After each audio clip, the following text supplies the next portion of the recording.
जय श्री कृष्ण बंधुओं, आपके अपने चैनल भक्ति की शक्ति में बहुत बहुत स्वागत है।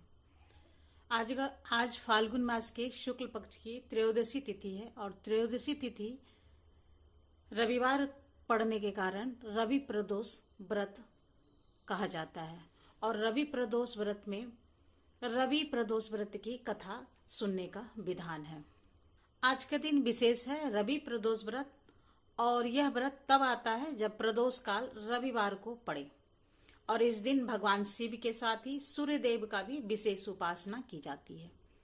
अब हम सूर्य देव का आवाहन करते हैं। हे तेजस्वी भास्कर, आप जीवन दाता हैं, रोग नाशक हैं, आत्मबल और प्रत्यक्ष देवता के रूप में हमारे आराध्य हैं।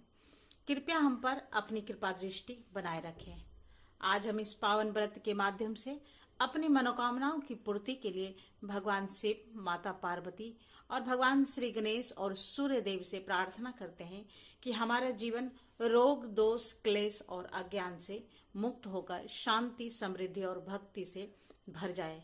अगर व्रत करते समय, पूजा में या फिर कथा श्रवण में हमसे कोई भूल हो तो त्रिलोकेश्वर हे महादेव, हे मां पार्वती, हे सूर्य नारायण, कृपया हमें क्षमा करें। आप तो भाव के भूखे हैं, कृपया हमारी श्रद्धा को स्वीकार करें और हम सभी पर अपना आशीर्वाद बनाए रखें। सभी प्रेम से बोलिए भोले शंकर बाबा भोलेनाथ की जय, माता पार्वती की जय, सूर्य नारायण देव की जय। इस एक समय सभी प्राणियों के हितार्थ परम पावन भागीरथी नदी के तट पर ऋषि समाज द्वारा विशाल गोष्ठी का आयोजन किया गया। इस महासभा में व्यास जी के परम शिष्य पुराण वेता श्री सूत जी महाराज हरि कीर्तन करते हुए पधारे और श्री सूत जी के आते हुए देखकर सनक आदि 88,000 ऋषि मुनियों ने खड़े होकर उन्हें दंडवत प्रणाम किया। महाज्ञानी सूत जी ने भक्तिभाव से ऋषियों को हृदय से लगाया तथा उन्हें ढेरों आशीर्वाद प्रदान किया। तब विद्वान ऋषिगण और सभी शिष्य आसनों पर विराजमान हो गए और सौनक आदि ऋषि ने पूछा, हे पूज्यवर महात्मे, कृपया यह बताने का कष्ट कीजिए कि मंगल पद कष्ट निवारण रवि प्रदोष व्रत सबसे पहले किसने किया और उसे क्या फल प्राप्त हुआ। तब श्री सूत जी महाराज इस प्रकार कहने लगे, आप सभी शिव के परम भक्त हैं। आपकी भक्ति को देखकर मैं व्रती मनुष्यों की कथा कहता हूँ, ध्यान पूर्वक सुनो। एक गांव में अति दीन ब्राह्मण निवास करता था। उसकी साध्वी पत्नी प्रदोष व्रत रखा करती थी। उनका एक ही पुत्र था। एक समय की बात है, उनका वह पुत्र गंगा स्नान करने के लिए चला गया। दुर्भाग्यवश मार्ग में चोरों ने उसे घेर लिया और उसे पकड़कर कहने लगा कि हम तुम्हें मारेंगे नहीं, बस तुम अपने पिता के गुप्त धन के बारे में हमें बतला दो। चोरों की बात सुनकर वह बालक बड़े दीन भाव से कहने लगा, हे बंधुओं, हम तो अत्यंत दुखी दीन हैं, हम बहुत गरीब हैं, हमारे पास भला धन कहाँ से आएगा।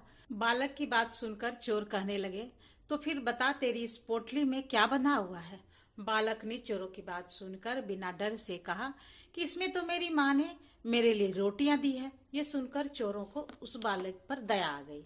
उन्होंने अपने साथियों से कहा कि साथियों, यह बालक तो बहुत ही दीन दुखी मनुष्य है, इसलिए हम इसको छोड़कर किसी और को लूटेंगे। ऐसा कहकर चोरों ने उस बालक को जाने दिया।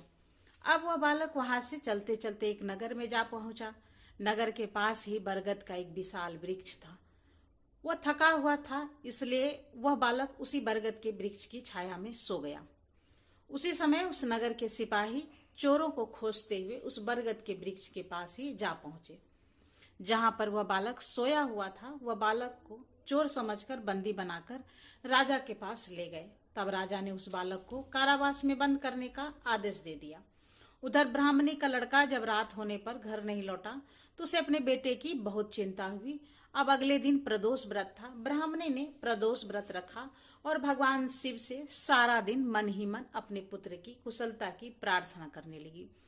भगवान शंकर ने उस ब्राह्मणी की प्रार्थना स्वीकार कर ली और फिर उसी रात भगवान शंकर ने उस राजा को स्वप्न में आदेश दिया कि वह बालक चोर नहीं है, वह निर्दोष है, उसने कोई चोरी नहीं की है, इसलिए उसे प्रातःकाल छोड़ दिया जाए, नहीं तो वह उसका सारा राज वैभव नष्ट कर देंगे। प्रातःकाल राजा ने शिव जी की आज्ञानुसार उस बालक को कारावास से मुक्त कर दिया।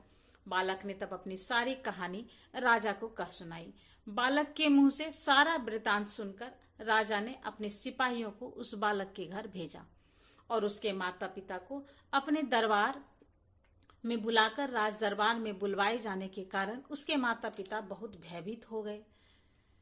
उन्हें लग रहा था कि शायद राजा उन्हें दंड देने वाले हैं। राजा ने उन दोनों को भयभीत देखकर कहा कि आप डरिए मत, आपका बालक तो निर्दोष है। तब राजा ने ब्राह्मण को 5 गांव दान में दिए, जिसमें कि वह सुखपूर्वक अपना जीवन बिता सके। इस प्रकार भगवान शिव की कृपा से और प्रदोष व्रत के प्रभाव से वह ब्राह्मण परिवार अब आनंद से रहने लगा। इस प्रकार रवि प्रदोष व्रत के दिन जो भी मनुष्य भगवान शिव की पूजा प्रदोष काल में करके इस व्रत की कथा पढ़ता है या फिर दूसरों को सुनाता है या फिर सुनता है, बाबा भोलेनाथ उन पर सदा अपना आशीर्वाद बनाए रखते हैं और भोलेनाथ की कृपा से ऐसे भक्त सदा सुखी और निरोगी होकर अपना जीवन बिताते हैं। यह थी रवि प्रदोष व्रत की कथा। अब चलिए रविवार होने के कारण आज रवि भगवान यानी सूर्य भगवान की कथा भी सुनने का विधान है। तो चलिए अब सुन लेते हैं सूर्य भगवान की कथा।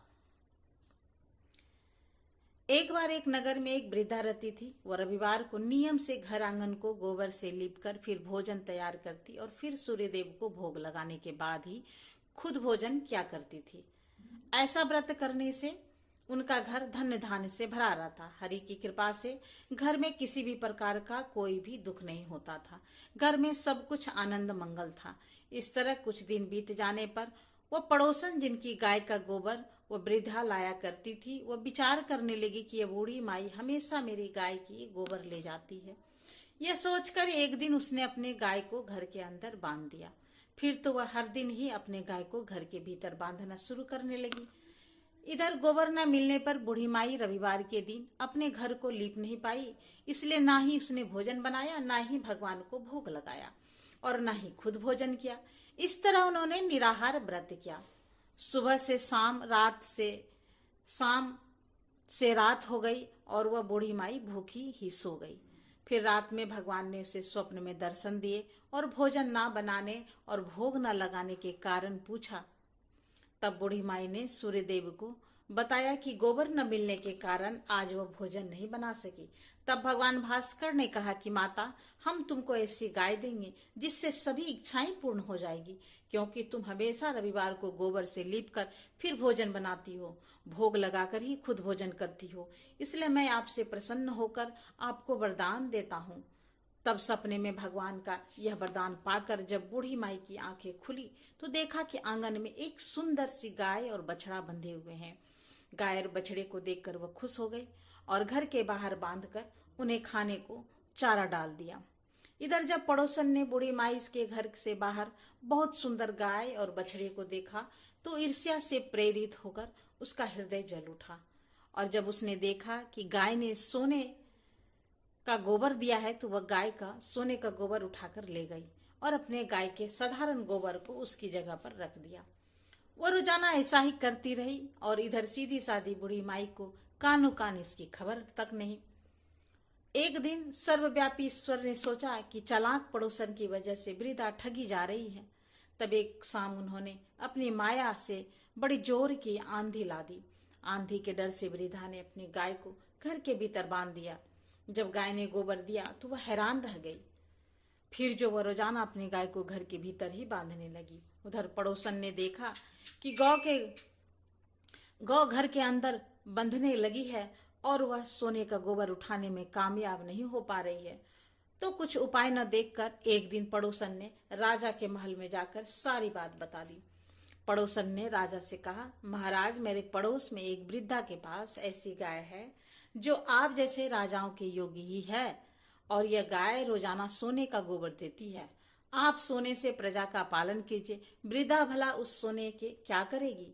राजा ने यह बातें सुनी तो सुनकर अपने दूतों को वृद्धा के घर जाकर गाय लाने की आज्ञा दी। वृद्धा सुबह सुबह ईश्वर को भोग लगाकर भोजन ग्रहण करने ही जा रही थी। तभी राजा के सेवक गाय खोलकर ले गए। यह देखकर वह बहुत रोई,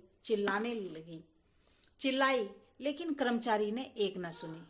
उस दिन फिर वृद्धा गाय के वियोग में भोजन न कर पाई और रात भर रो रो कर भगवान के गाय को पुनः पाने की प्रार्थना करती रही। वही दूसरे ओर राजा गाय को देखकर बहुत प्रसन्न हुआ और सुबह जैसे ही वह उठा तो सारा महल गोबर से भरा दिखाई दिया। राजा यह देखकर घबरा गया। भगवान ने रात में राजा को स्वप्न में कहा, हे राजा, गाय वृद्धा को लौटा देने में ही तुम्हारी भलाई है। रविवार के व्रत से प्रसन्न होकर मैंने उस वृद्धा को यह गाय दी थी। सुबह होते ही राजा ने वृद्धा को बुलाकर बहुत सारा धन देकर सम्मान सहित गाय और बछड़ा उन्हें वापस कर दिया। इसके साथ ही पड़ोसन को बुलाकर उचित दंड भी दिया। ऐसा करने से राजा के महल की गंदगी दूर हो गई और उस दिन राजा ने नगरवासियों को आदेश दिया कि अपने समस्त कामनाओं की पूर्ति के लिए वे सभी रविवार का व्रत रखा करें। और जब प्रजा ने रविवार का व्रत पालन करके कथा का श्रवण किया तो उन सभी के घर में सुख समृद्धि धन के भंडार भर गए।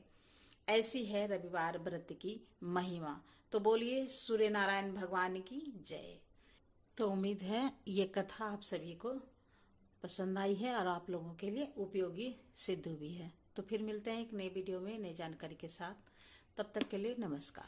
Thanks for watching.